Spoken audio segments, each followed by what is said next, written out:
Hai, kembali lagi di channel saya yang sudah berapa puluh bulan mungkin tidak aktif.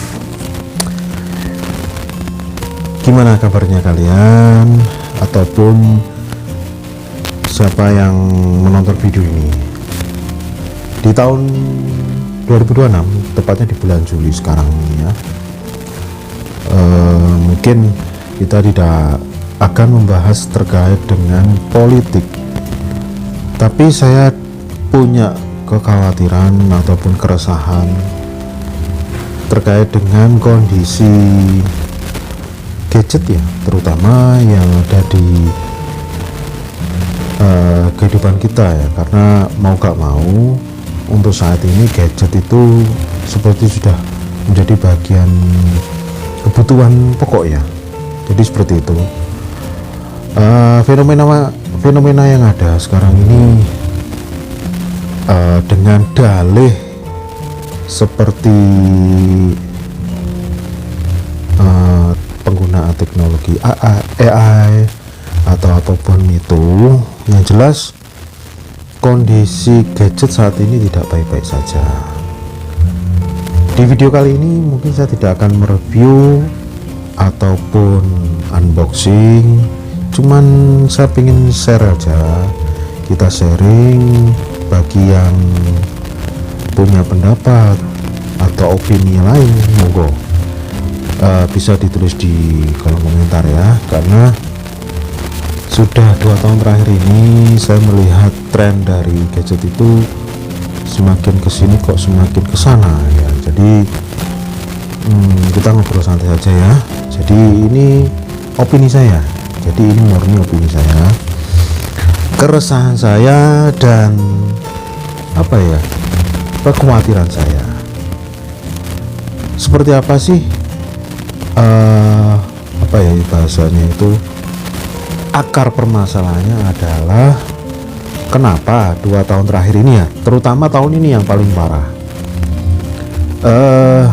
gadget itu semakin kalau menurut saya itu bisa dibilang speknya semakin turun, terus kemampuan otomatis juga turun, tapi harganya ya gimana ya, harganya itu relatif ya, bisa dibilang murah atau mahal, itu sebenarnya relatif. Cuman kalau saya melihatnya itu nggak sebanding lah, nggak worth, bahasanya itu ya, nggak worth it itu. Ambil contoh yang paling dekat aja, di bulan mulai 2026 ya, mulai bulan Januari sampai Juli sekarang, kita bisa melihat, gak usah terlalu muluk-muluk, kita lihat aja HP dengan rentang harga 1-2 juta, apa yang bisa kita dapat, speknya gimana, terus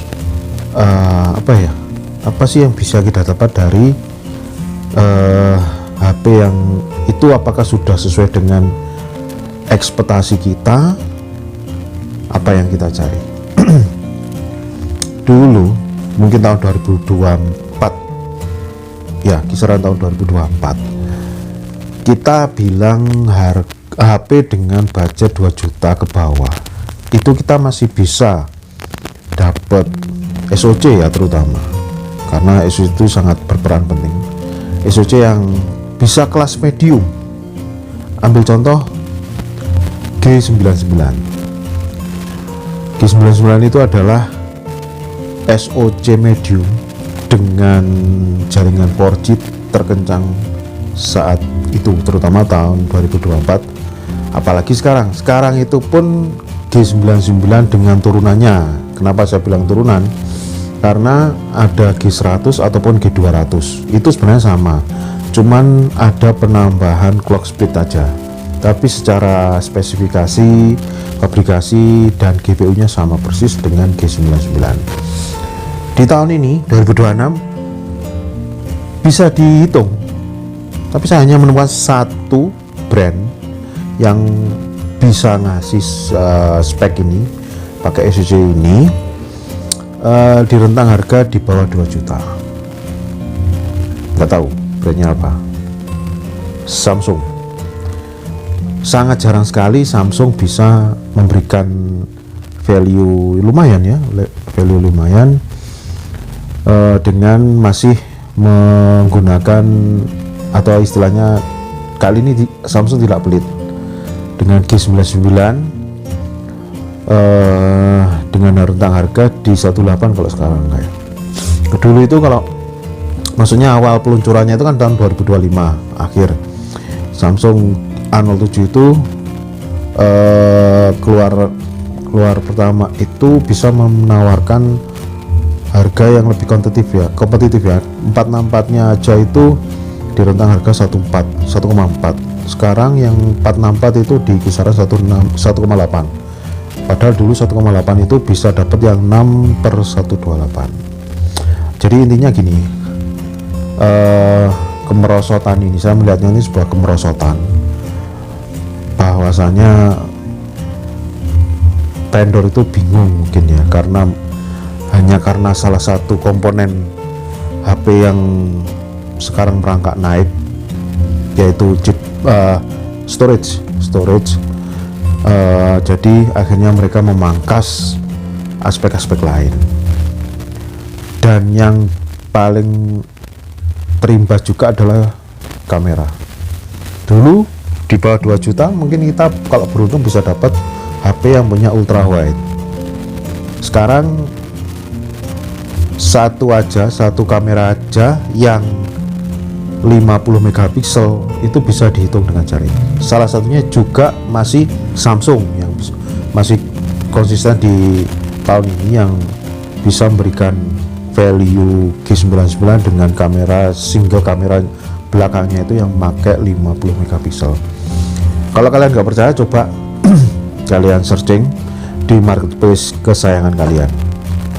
Bahkan sekelas Transsion Holding yang selama ini kita kenal dengan produk-produknya yang terjangkau, speknya bagus, silahkan dicek.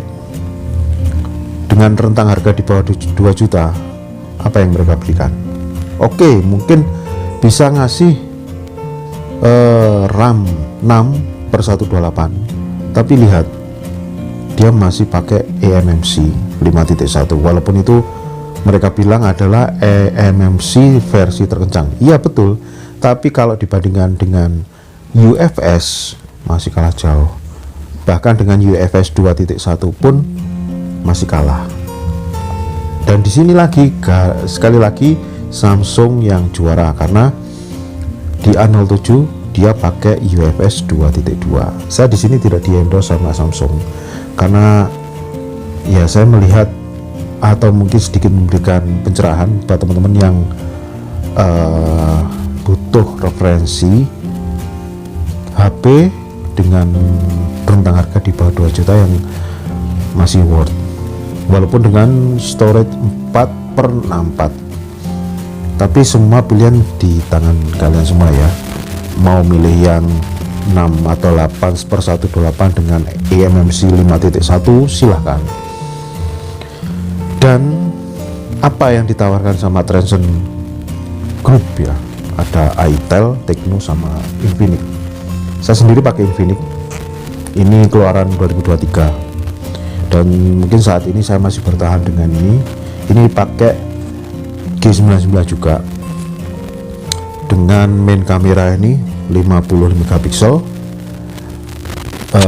selfie kameranya 16 megapiksel, dan dia sudah pasti UFS 2.2, walaupun kelemahannya dia di sistem Androidnya yang masih mentok, yang official itu masih mentok di Android 12. Saya tidak masalah, dibanding saya harus melepas ini dan beli HP-HP keluaran sekarang yang rata-rata di bawah 2 juta. Itu apa yang kita dapat? Uni SoC. Padahal chipset ini ya mohon maaf, saya kurang suka dengan hasil atau apa ya, ISP-nya tuh buruk kalau menurut saya.